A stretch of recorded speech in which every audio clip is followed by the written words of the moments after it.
Over the next couple of episodes, we are going to be taking the all-new Jeep Cherokee on a bit of a road trip. Now, while we're filming this episode, the Sochi Winter Olympic Games are going on, so we thought it'd be pretty cool to take it to the previous host city. We're going to be driving from Vancouver all the way up to Whistler for a little bit of a snowboard trip. This second shot at driving the Cherokee will give us real-world fuel economy and more time behind the wheel than the first time when we drove it in California. Well, this Jeep's only been out for a couple of months and it's been selling very well and winning some awards. The Automobile Journalist Association of Canada awarded it with the Best New SUV for 2014. That's quite a substantial award. Now, before we tell you what makes this Jeep so unique, let's get out on the road. The road to and from Whistler is called the Sea to Sky Highway and was redone just before the 2010 Games. It has shortened the amount of time it takes to get to the mountain, and it's much safer now. If you've never driven this road, it's one of the most picturesque in the country.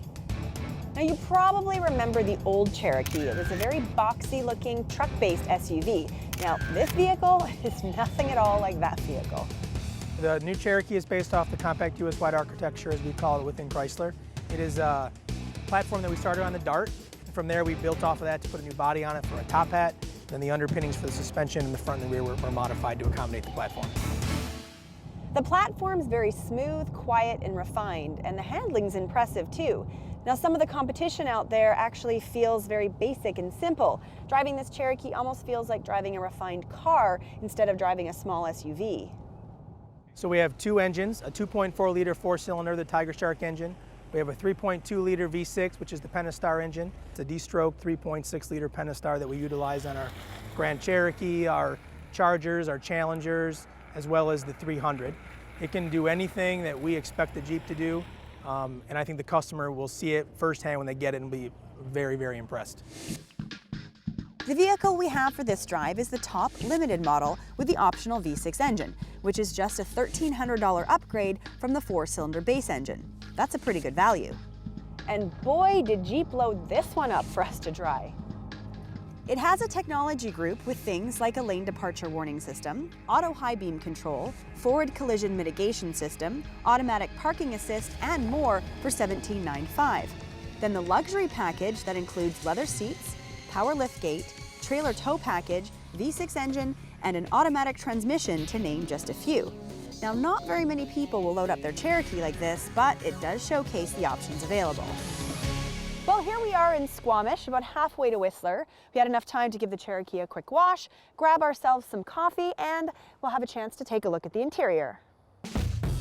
One of the reasons this Cherokee is getting so much attention is the class above interior. There's a huge available 8.4-inch Uconnect system that is superbly fast and very easy to learn. Many of the luxury brands could learn how to simplify their systems using this one. The dash is covered in soft touch materials, and there's another screen in the instrument cluster that can be customized.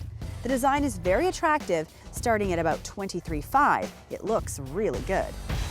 All right, next stop, Whistler. One thing we have to point out is the Cherokee is the very first vehicle in the world to come with a 9-speed automatic transmission. The new Cherokee is, kind of right in the heart of what we call the DSUV segment. So, with RAV4, CR-V, and Escape, kind of the exact same exterior and interior dimensions, but really the way it separates itself from the competition is with the four-wheel drive capability and the fuel economy that gets by virtue of the new 9-speed. Now, you would think that having so many gears would make it feel like the Cherokee is shifting all the time, but honestly, you can hardly tell.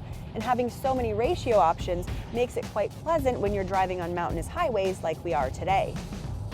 The 2.4-liter four-cylinder is rated at 9.6 liters per 100K in the city and 6.4 liters on the highway. The V6 is rated at 11.1 liters in the city and 7.4 on the highway. The question some of you might have is, which engine should I choose? Well, we've driven both the four-cylinder and the V6 models before, and they're both very good and different.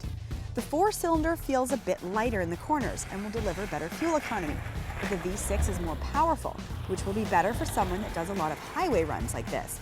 I suggest that you try them both to see which one suits your needs. Keep in mind, the four-cylinder is no slouch. Well, here we are in Whistler, and I have to say it was a great trip. Very comfortable, and that V6 engine was more than capable. I also want to point out that the cargo area is very useful. You can move the back seat forward, so there was tons of space for all our camera gear and my snowboard. Now when we come back on the next episode, we'll talk about the many all-wheel drive systems that are available, the sophisticated drivetrain, and we'll give you our real-world fuel economy. So that's it for today. I'm going to hit the slopes.